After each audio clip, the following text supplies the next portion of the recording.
Bienvenue sur les réseaux E-Média, bienvenue sur iRadio 90.3, bienvenue sur ITV. Merci d'être fidèle à votre émission qui reçoit aujourd'hui Falilou Mbacké Cissé, qui est spécialiste de la gouvernance, et aussi Omar Dioum, chercheur en réseau de télécommunications en histoire des Noirs. Il est titulaire d'un PhD en mathématiques de l'ingénieur, École Polytechnique de Montréal, 1992, docteur du 3e cycle en mathématiques économiques et économétrie, Université de Paris, Paris 1, Panthéon, Sorbonne, 1978, et ingénieur mathématique, École Polytechnique fédérale de Lausanne. Omar Dioum est aussi récipiendaire d'une subvention de recherche appliquée en CNRC, Paris, Conseil national de recherche du Canada, programme d'aide à la recherche industrielle de 1992 à 1995, puis en 1997-1998 pour la conception des algorithmes des logiciels de dimension, puis Kaplan, de dimension de réseau télécommunications. Bref, Omar Dioum est une tête bien faite. C'est un Sénégalais intellectuel qui est avec nous, avec aussi Falilou Mbacké Cissé, qui est spécialiste de la gouvernance. Merci, monsieur, d'avoir accepté notre invitation. Vous le savez, cette semaine a été riche en événements et surtout, on a beaucoup parlé des rapports de la Cour des comptes. Jusqu'à présent, dans la presse et dans le monde politique, les supputations et les explications continuent. Ce rapport a été sorti. Ce sont des rapports qui sont tardifs, qui devaient être publiés depuis longtemps. Le rapport de 2015, 2016 et 2017. On attend les rapports de 2018 et de 2019.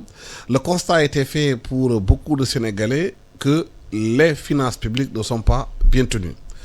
Falilou Mbacké Cissé, vous qui êtes spécialiste de la gouvernance, quelle lecture faites-vous de ces rapports? Bonjour Alsan, bonjour Monsieur Dioum, bonjour à tous les auditeurs et téléspectateurs. Je pense que ces rapports, il faut le dire, sont d'une importance capitale, dans la mesure où ils vérifient l'état et la manière de tenue des finances publiques. Il vérifie la manière dont les services sont gérés, la manière dont l'administration fonctionne, s'organise et fonctionne. Donc, c'est des rapports qui, dans le fond, participent de la promotion de la gouvernance dans le pays. Et aujourd'hui, ce qui se pose fondamentalement, c'est la problématique de la mise en œuvre des recommandations qui sont faites par les institutions supérieures de contrôle. Alors, c'est un enjeu de taille. C'est un enjeu de taille parce que c'est la mise en œuvre des recommandations qui sont contenues dans ces rapports qui, attestent de la crédibilité des institutions et de l'utilité des institutions supérieures de contrôle. C'est aussi la mise en œuvre de ces recommandations qui donne aux citoyens le sentiment que, au fond, le bien public, le bien commun est géré et préservé. C'est aussi la mise en œuvre de ces recommandations qui atteste, qui renforce la légitimité de l'État et des institutions, la légitimité des gouvernants. Et enfin, c'est la mise en œuvre de ces recommandations qui peuvent attester également de la bonne foi des autorités, des gouvernants, des administrateurs qui sont épinglés par ces rapports. Parce que, en mettant en œuvre les recommandations, vous montrez de bonne foi votre intention de rectifier les erreurs ou les irrégularités que vous avez eu à commettre dans votre... Donc, c'est la mise en œuvre de ces rapports, de ces recommandations est plein d'enjeux, donc, pour la gouvernance dans ce pays. Justement, la mise en œuvre est pleine d'enjeux. Le président propose la mise en place d'une commission de suivi de ces rapports, M. Omar Dioum. Et certains Sénégalais se demandent pourquoi la mise en place de cette commission, pourquoi pas ne pas saisir la justice, puisque ces questions aussi peut être juridiques ou bien judiciaires.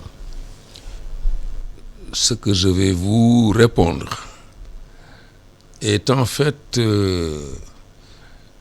contenu dans les lundis de Madiambal Diagne du journal Le Quotidien, du dernier lundi. Ce que j'y ai lu, pourtant M. Madiambal Diagne est un ami du président, ce que j'y ai lu est, je dirais, suffisamment clair sur l'enjeu, n'est-ce pas? L'enjeu qui dépasse d'ailleurs le Sénégal d'aujourd'hui, parce que là, je parle en tant qu'ancien 68ard, je suis de la génération de mai 68, n'est-ce pas? Je suis acteur de mai 68. Le problème, c'est de léguer à nos enfants un pays qui comprenne que pour qu'il émerge, pour qu'il se développe, c'est sur la base du travail, de la solidarité et de la discipline.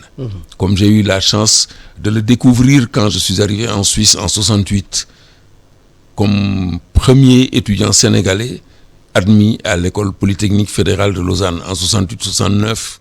Je dis cela parce que on nous a donné un cours de la Suisse parmi nos cours de préparation alors que nous allions à l'école polytechnique pour nous expliquer pourquoi en Suisse, par exemple, il y avait toujours, et je pense qu'il y a toujours, 7 membres de ce qu'ils appellent le Conseil fédéral, et aussi pourquoi chaque année il y a une rotation, l'un d'eux est président de la Confédération, et que le Suisse lambda ne connaît pratiquement pas le nom du président de la Confédération.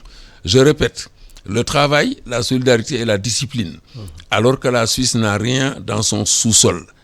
Il y a d'ailleurs un livre qui est sorti récemment d'un chercheur, Francis Garçon, je ne sais pas s'il est français ou suisse francophone, qui enseigne à l'école des hautes études en sciences sociales, qui dit le miracle suisse, n'est-ce pas?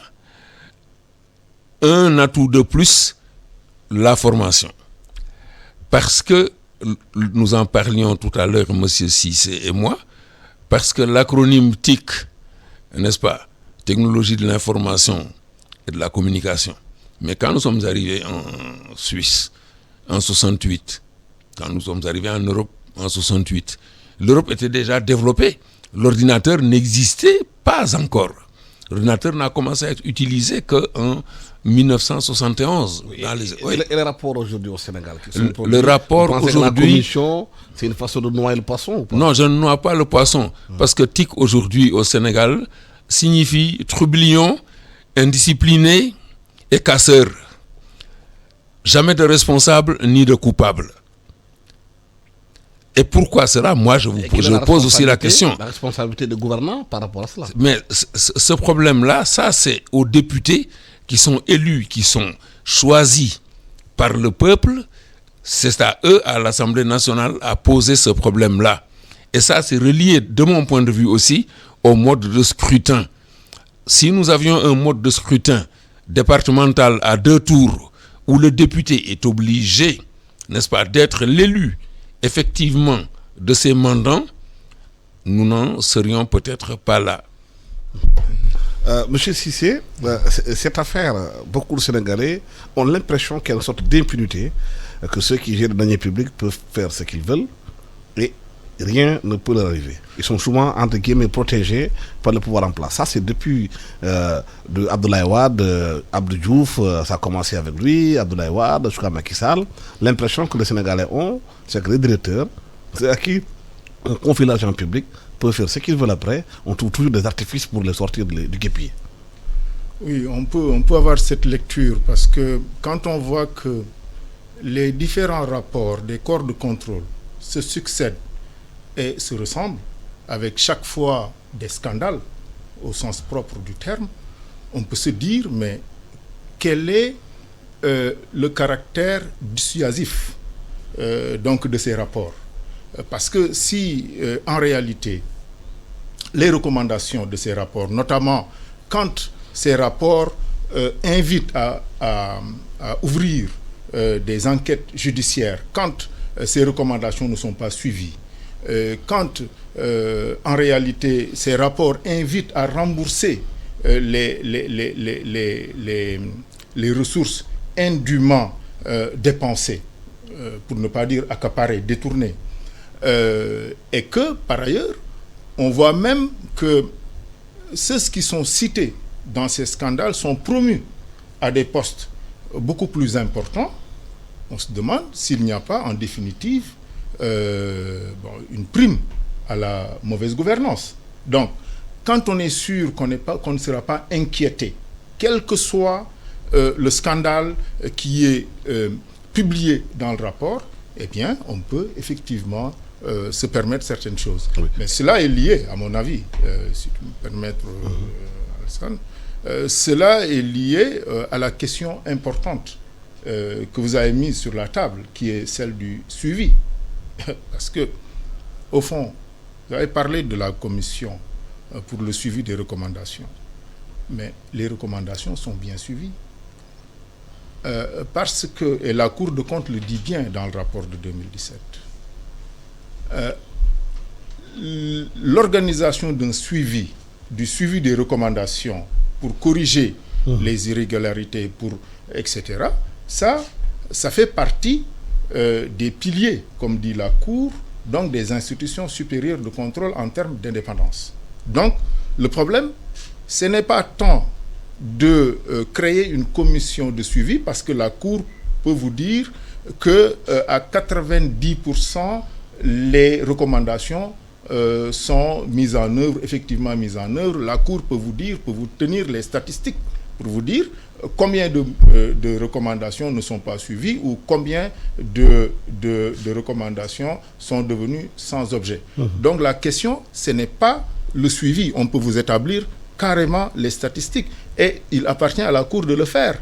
Et il y a même un dispositif pour ce faire. Parce que il est prévu par les règlements la mise en place d'un fonctionnaire. En tout cas, il faut recruter un fonctionnaire qui, au niveau des ministères ou des entités soumises au contrôle, qui travaille à la mise en œuvre, au suivi et donc des recommandations. Donc le problème, ce n'est pas tant le suivi que la mise en œuvre effective des recommandations. Et pour cette mise en œuvre, il ne s'agira pas de commission, parce que les institutions de contrôle sont chargées du suivi déjà. Donc pour la mise en œuvre, peut-être qu'il faut aller vers quelque chose comme un espace d'interpellation. C'est-à-dire, autant les institutions de contrôle vont rendre public les rapports, en tout cas pour la Cour des comptes, pour l'OFNAC, etc., autant justement les entités et les autorités qui sont auditées doivent annuellement se présenter devant la presse en face des citoyens pour rendre compte des mesures qui ont été prises pour mettre en œuvre les recommandations et pour aussi dire pourquoi certaines recommandations ne sont pas mises en œuvre. Je pense qu'un espace d'interpellation démocratique dans ce sens pourrait aider donc à rendre beaucoup plus performante la mise en œuvre. Omar Dioum, est-ce que cette sorte d'impunité dans la gestion des deniers publics ne peut pas créer un sentiment de défiance des populations vis-à-vis des autorités, en se disant de toutes les façons, nous les pauvres, dès qu'on fait quelque chose, on est bien sanctionnés, mais les hauts d'en haut, ils se protègent entre eux? Sentiment de défiance, je ne sais pas. On dit toujours souvent que les peuples n'ont que les gouvernements qu'ils méritent. Mais je crois que réciproquement, les gouvernants n'ont que les peuples qu'ils méritent. N'est-ce pas? Ensuite, pour la question de l'interpellation, encore une fois, je reviens, n'est-ce pas, à une institution dont c'est le rôle, je ne connais rien sur le plan constitutionnel, mais dans tous les pays du monde, c'est à l'Assemblée nationale d'interpeller, n'est-ce pas, ceux qui gèrent, ceux qui ont la responsabilité d'exécuter les politiques publiques et de disposer des ressources publiques. Pourquoi créer encore d'autres institutions alors que nous en avons beaucoup et nous avons une presse, n'est-ce pas, qui à longueur de journée, elle le fait bien d'ailleurs, nous informe et nous dit ce qui se passe. Pourquoi donc ces problèmes-là ne sont-ils pas débattu à l'Assemblée nationale. Et pourquoi l'Assemblée nationale ne prend-elle pas la responsabilité de voter des résolutions et de demander donc l'exécution de certaines décisions? Ça, c'est une question qu'on se pose tout à fait naturellement, de mon point de vue en tout cas. Et vous pensez que c'est le mode de choix des députés qui font qu'ils ne sont pas libres, les députés? Mais de toute façon, ça c'est facile à démontrer. Si nous prenons par exemple le modèle français, étant donné que nous, quand ça nous arrange, n'est-ce pas, nous sommes donc francophiles ou francolâtres même, n'est-ce pas? Mais quand ça ne nous arrange pas, nous fermons les yeux. Mais en France, même quand De Gaulle était au sommet de sa puissance, et je prends l'exemple de De Gaulle, c'est lui qui a introduit le mode de scrutin à 2 tours, n'est-ce pas? De scrutin départemental, mais le député est obligé, n'est-ce pas, d'être dans son département et de défendre les intérêts des populations de son département. Même à un plus bas niveau, j'ai lu une fois, sans citer qui que ce soit, un président d'une commune rurale lointaine, quelque part dans le Sénégal, qui ne résidait même pas dans sa commune et qui réside ici aux Almadies. Donc il y a à la base, c'est ce qu'on appelle le problème de la démocratie directe. Quand je parlais de la Suisse tout à l'heure, le problème de la démocratie directe, ils ont même des référendums de démocratie directe. Ils ont même des assemblées populaires dans certains cantons, très vieux cantons suisses-allemands, qu'ils appellent Landsgemeinde, n'est-ce pas? Où donc les personnes se réunissent et interpellent donc les autorités. Dans le temps, n'est-ce pas, les femmes n'étaient pas admises dans certains vieux cantons en Landsgemeinde, parce qu'il faut savoir qu'en Suisse, les femmes n'ont eu le droit de vote qu'en 1970, quand j'étais étudiant à l'école polytechnique fédérale de Lausanne. Quand on vous dit ça, n'est-ce pas, ça peut stupéfier. Mais il faut un système de démocratie directe, n'est-ce pas, équilibré avec le système donc d'élection du suffrage universel de la plus haute institution. L'autre interpellation de cette semaine, c'est aussi le coronavirus. Aujourd'hui, une information vient de sortir par le journal Le Monde, qu'il a publié aujourd'hui, en disant que le virus aussi peut se transmettre par la voie fécale.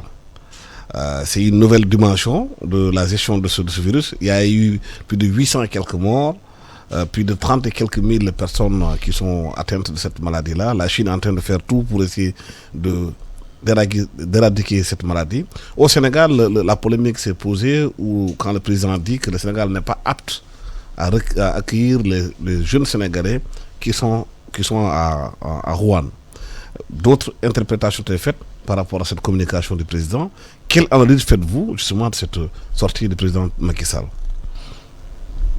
Je crois que en vérité, c'est un problème qui est complexe, qui est sérieux, et la décision ne doit pas être très, très facile, bien évidemment, parce que c'est une situation qui appelle une intelligence de décision.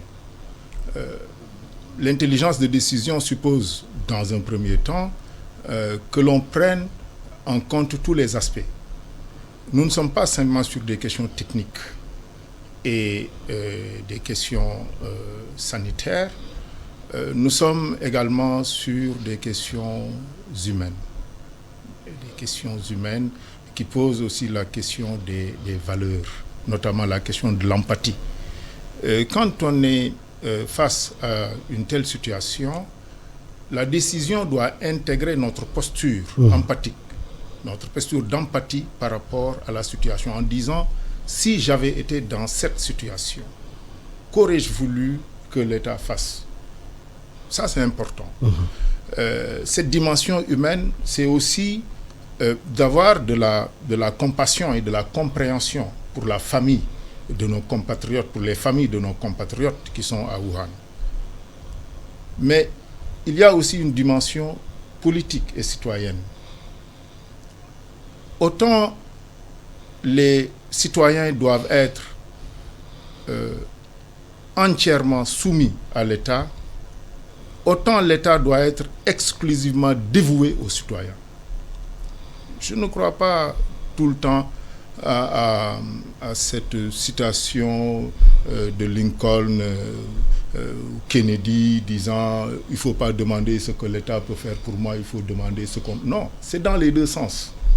Il faut demander ce que l'État fait pour moi, mais il faut aussi demander ce que je fais pour l'État. C'est ça le contrat social, c'est ça le contrat politique. Et donc, j'imagine que entendre dire que nous n'avons pas les moyens de vous rapatrier, ça peut susciter des sentiments, en tout cas qui ne favorisent pas, qui ne fortifient pas la citoyenneté. Dans un contexte où, ne serait-ce que par précaution, certains pays ont dit « je vais exfiltrer mes ressortissants » en se fondant sur le principe de précaution. Et c'est dommage que sur le même principe de précaution, que d'autres États disent par précaution, je laisse mes citoyens à Wuhan. Donc, ça peut poser des... Parce que la question s'est posée aujourd'hui, seule l'Algérie, la Tunisie et la Mauritanie ont rapatrié leurs compatriotes. Les autres pays africains ont préféré laisser les étudiants et les compatriotes sur place. Ça pose un débat avec justement les étudiants africains qui sont en Chine, une grave inquiétude par rapport à cela. Absolument, absolument. C'est ça qui est incompréhensible, comme je disais. Que des États, sur la base du principe de précaution, aillent récupérer leurs citoyens et que d'autres, sur la base de ce même principe, disent nous ne pourrons pas récupérer nos citoyens. Et la deuxième dimension de cette intelligence dans la décision, Alassane, si vous permettez,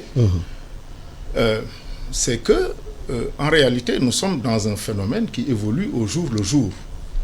Et quand vous êtes appelé à décider sur un phénomène qui évolue au jour le jour et qui de surcroît évolue sur la base de choses, de réalités qui vous échappent totalement, je pense que l'intelligence de décision voudrait que l'on mette tous les scénarios sur la table et qu'on y travaille.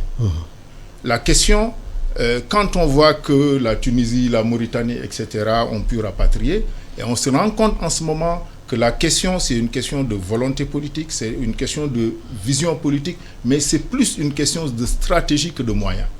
Parce que certainement, certains pays n'ont pas plus de moyens que nous, mais ils ont su trouver les bonnes stratégies donc, pour faire revenir leurs concitoyens. Omar Dioum, les spécialistes de la santé ont expliqué que le virus fait une incubation de plus de 15 jours avant qu'il se manifeste. Ensuite, que les pays qui ont des moyens aussi, comme la France, qui ont rapatrié leurs compatriotes, ont vu aussi le virus se propager là-bas, attaquer. Il y a au moins 6 Français aujourd'hui qui sont contaminés. Est-ce que la question est facile? Parce que certains demandent aussi, est-ce que la vie peut-être, entre guillemets, de 11 Sénégalais par rapport à 15 millions de Sénégalais? Moi, je voudrais d'abord vous dire que moi, je ne connais rien à la médecine, donc le mot incubation pour moi veut dire peut-être développement du virus. Je crois que c'est ça. Absolument. Et si un pays comme la France, qui est un pays qui est équipé, qui est l'un des pays les plus développés au monde, a vu certains, n'est-ce pas, de ses compatriotes atteints par le virus après avoir rapatrié ceux qui y étaient, je pense que là, ça veut dire que c'est une question qui est effectivement très complexe. C'est une question qui est effectivement très complexe. Mais sur le plan psychologique, en tout cas, il faut tout faire pour rassurer ceux qui sont là-bas et leur remonter le moral. Voilà. Il faut le faire. Donc, en attendant de trouver une solution, je dirais technique, qui serait une solution donc viable. Solution viable, c'est-à-dire une solution qui serait compatible avec le fait que la France aurait réglé, n'est-ce pas, le cas de ceux qui ont été infectés quand ils sont revenus.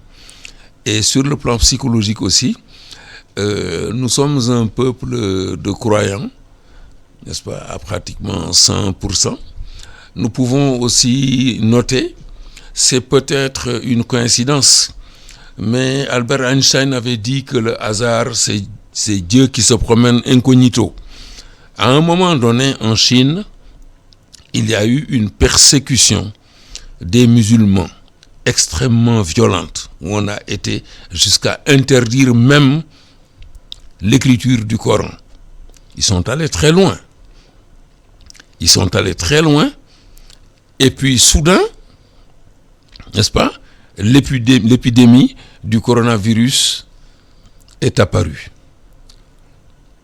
Alors, il faut rappeler ça à nos compatriotes qui sont là-bas et leur dire que tout n'est pas perdu et que de toute façon, bon... Au-delà de la dimension sanitaire, certains disent qu'il y a une dimension économique dans cette maladie. Il y a une pénurie mondiale de masques aujourd'hui à travers le monde. Il y a des pays qui commencent à travailler beaucoup sur cela pour combler le gap. Mais certains estiment aussi que la Chine, qui est une première puissance mondiale sur le plan économique, risque d'être affaiblie économiquement au profit de son grand rival, les États-Unis. Et que même des médias américains, quelque part, développaient des théories pour montrer que davantage les Chinois, entre guillemets, sont des sauvages, et que ça permettrait aujourd'hui de diminuer la force de frappe de la Chine. Oui, je crois que dans ce genre... C'est un pain béni pour l'économie américaine. Dans ce genre de... En tout cas, ce serait cynique, à la limite inhumain, donc de s'en prendre à de telles stratégies. Alors, parce que, et peut-être juste pour terminer sur le côté santé, je veux dire, si j'ai bonne mémoire, j'ai suivi les uns. Le problème, c'est moins ce qu'on est allé rapatrier que d'autres personnes qui sont entrées sur le territoire et qui étaient porteurs de la maladie et qui ont pu contaminer d'autres. Donc, quand vous allez récupérer des personnes, vos citoyens, en général, ceux-là, ils sont circonscrits, ils sont en quarantaine, ils sont suivis. Donc, c'est un peu comme le cas de Ebola, quand on avait fermé nos frontières avec la Guinée, etc. Donc, ce n'est pas de là que l'affaire est venue. On a eu notre cas, mais qui était passé par la frontière. Voilà, justement. Donc, le fait de rapatrier les compatriotes ne signifie pas ipso facto que, en réalité, c'est eux les premiers dangers. Le danger peut ne pas venir de là. Alors ça, c'est un élément. Bon, mais vraiment, maintenant, sur bien entendu, non, moi, cette dimension-là, je ne peux même pas l'intégrer dans ma pensée. Je ne peux même pas l'intégrer dans mes analyses, parce que je me dis, aujourd'hui, ce qui est en jeu, c'est véritablement la vie des êtres humains, c'est la santé des populations. Je crois que vraiment, c'est ce sur quoi nous devons faire le focus à mon humble avis. Maintenant que cette épidémie génère de l'économie, tout ça, bon, naturellement, mais s'en réjouir serait à mon avis inhumain. L'utiliser aussi comme une arme géostratégique me semble quelque chose d'inconcevable, en tout cas pour un être humain. Omar Dioum, la dimension économique de cette maladie, des batailles entre puissances? Rien de ce qui viendrait des États-Unis ou de ces puissances voraces pour qui seuls compte le profit. Rien de ce qui viendrait d'elle ne saurait m'étonner. Parce que quand on a été capable, bien que Einstein ait écrit au président Truman pour le supplier de ne pas le faire, quand on a été capable de lâcher la bombe atomique, n'est-ce pas, sur Hiroshima et Nagasaki, pourquoi ne serait-on pas capable d'utiliser une arme du type de coronavirus ? N'est-ce pas ? C'est une guerre, parce que la guerre économique, c'est une guerre aussi. Vous pensez que cette dimension peut être intégrée dans la stratégie, dans la géostratégie? Comme une hypothèse, oui, comme une hypothèse. Comme une hypothèse. D'ailleurs, von Clausewitz, n'est-ce pas, le stratège prussien du XVIIIe siècle, disait que c'est lui qui disait que la guerre est la continuation de la politique par d'autres moyens. D'ailleurs, Lénine avait inversé la formule en disant que la politique est la continuation de la guerre par d'autres moyens. Donc, c'est tout ce qu'on peut répondre. Pourquoi exclure cette hypothèse-là? Et aujourd'hui, elle serait bien sûr cynique et scandaleuse, mais pourquoi l'exclure? Mais quel peut être l'impact de cette maladie sur le commerce en Afrique, sur l'économie les économies africaines? Parce qu'on sait que la Chine commerce beaucoup avec l'Afrique, beaucoup de produits quittent ce pays, viennent sur le continent. Est-ce que ça peut avoir un impact? Par exemple, le Sénégal s'était positionné pour exporter son arachide en Chine. Compte tenu de la maladie aujourd'hui, certainement qu'il y a un impact sur les exportations sénégalaises vers la Chine. Absolument, absolument. Je pense que j'ai lu dernièrement dans la presse, effectivement, les opérateurs économiques parlaient justement des problèmes que ça posait. Donc le manque à gagner pour l'économie sénégalaise et, disons, les économies africaines de façon générale. Je pense effectivement que aujourd'hui, il y a toute une économie, toute une relation commerciale qui se développe entre l'Afrique et la Chine, qui fait que, nos concitoyens, les Africains de façon générale, se rendent régulièrement en Chine, où ils vont prendre de la marchandise pour venir commercialiser ça en Afrique, etc.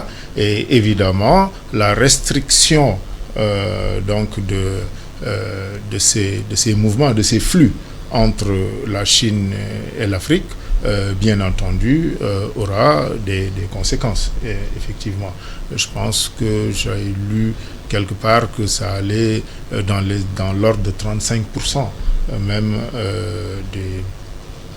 du chiffre d'affaires d'une certaine catégorie de commerçants, ce qui est quand même énorme.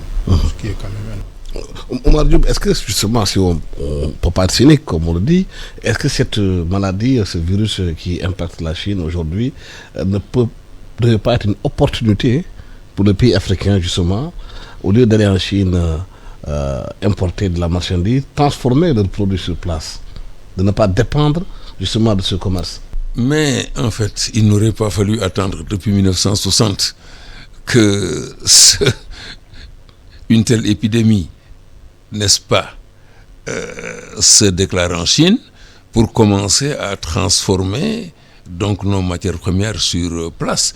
Je me rappelle pourtant le président Houphouët-Boigny, à l'époque où j'étais directeur des études de l'école supérieure interafricaine de l'électricité à Bingerville en Côte d'Ivoire, le président Houphouët-Boigny à l'époque, pourtant qui n'était pas un révolutionnaire du type Thomas Sankara, dire nous devons absolument transformer notre cacao et notre café sur place. Mais ça, c'est quelque chose qu'on aurait dû commencer à faire il y a très longtemps, n'est-ce pas? Comme d'ailleurs Cheikh Anta Diop l'a dit depuis très très très très longtemps.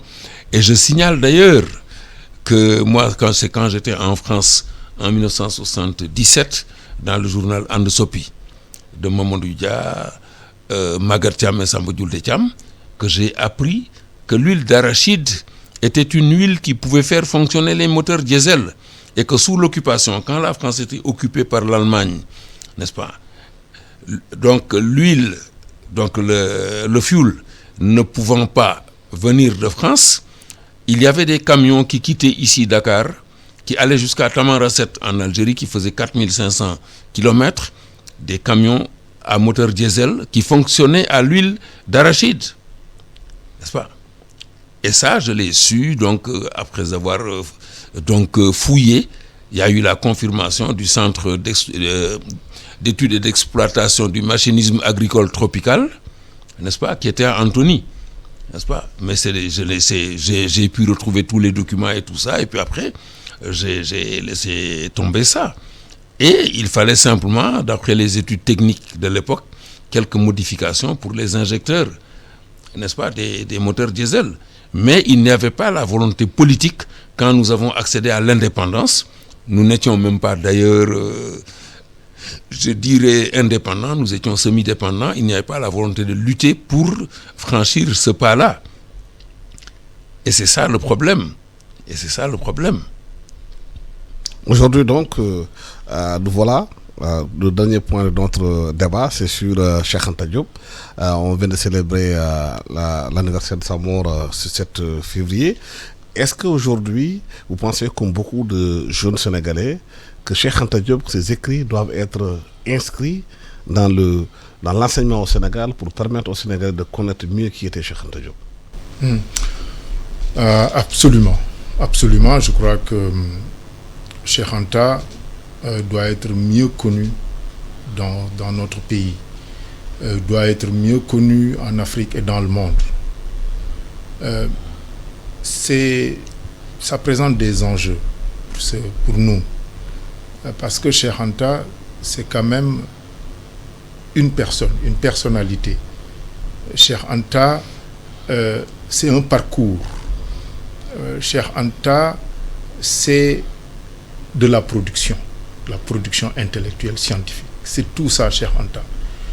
Et quel que soit le pan considéré, Cheikh Anta s'est illustré, notamment en se ferrant au plus haut standard requis en termes de personnalité, en termes de parcours et en termes de production intellectuelle et scientifique.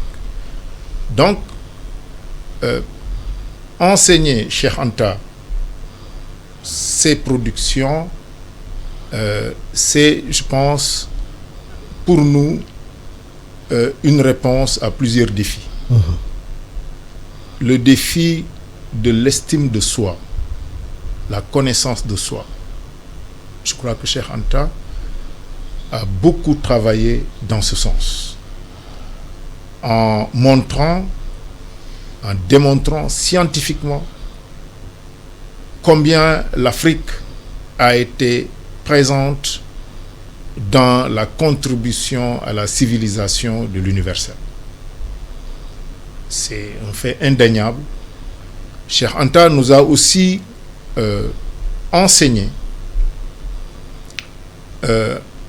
la modestie, mais aussi la perspicacité à aller de l'avant pour produire de la connaissance juste, objective et utile. À la fois pour relever les défis de son temps, mais aussi pour rétablir les vérités scientifiques et historiques. Et enfin, je crois que Cheikh Anta nous a aussi enseigné que ni le pouvoir, ni la célébrité, ni les biens matériels ne devaient nous déjouer de nos valeurs, de l'éthique et de notre vision du monde.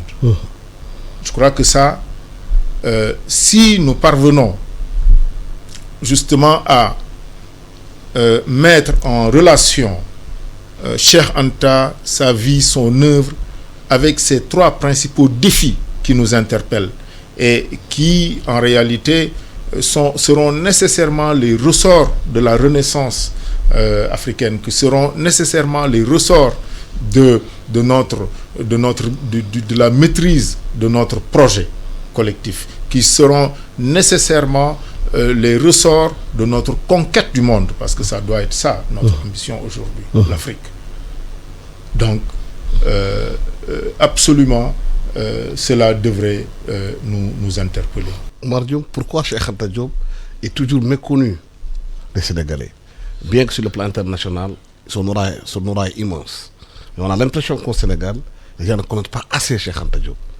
Non, parce que tout simplement, pendant très longtemps, il a été confiné dans son laboratoire et interdit d'enseignement à l'université et interdit de médias.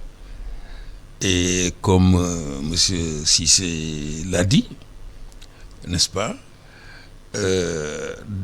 il fallait être chanceux pour le connaître très tôt, n'est-ce pas, comme cela a été mon cas personnellement, avant d'être donc militant de son parti, donc le RND, donc avec le docteur Diallo Diop, et avant d'avoir eu la chance de rencontrer quelqu'un qui a concrétisé, n'est-ce pas, ce que Cheikh Anta nous a enseigné en m'aidant, en m'apportant le soutien, de lumière n'est-ce noire, pas, de l'humanité.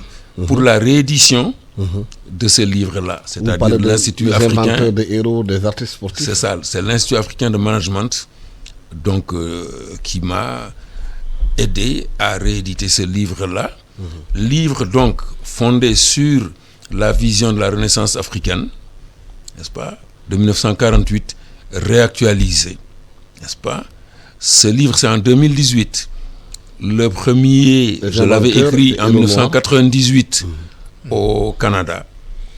Et effectivement, cher Anta, donc l'estime de soi, ce que les Africains américains appellent le self-esteem, la modestie, n'est-ce pas, qui consiste à penser toujours à côté pour inventer, à savoir qu'on a toujours quelque chose à apprendre des autres. Et aussi le fait que, comme le professeur Amouzuvi Akakpo de l'Université du Bénin le lui avait dit, c'est dans Afrique Histoire, un numéro d'Afrique Histoire de 1987, dans l'hommage qui lui avait été rendu ici, en 87. Le professeur Amouzuvi Akakpo avait dit à Cheikh Anta Diop, tu as préféré l'honneur aux honneurs. Pardon.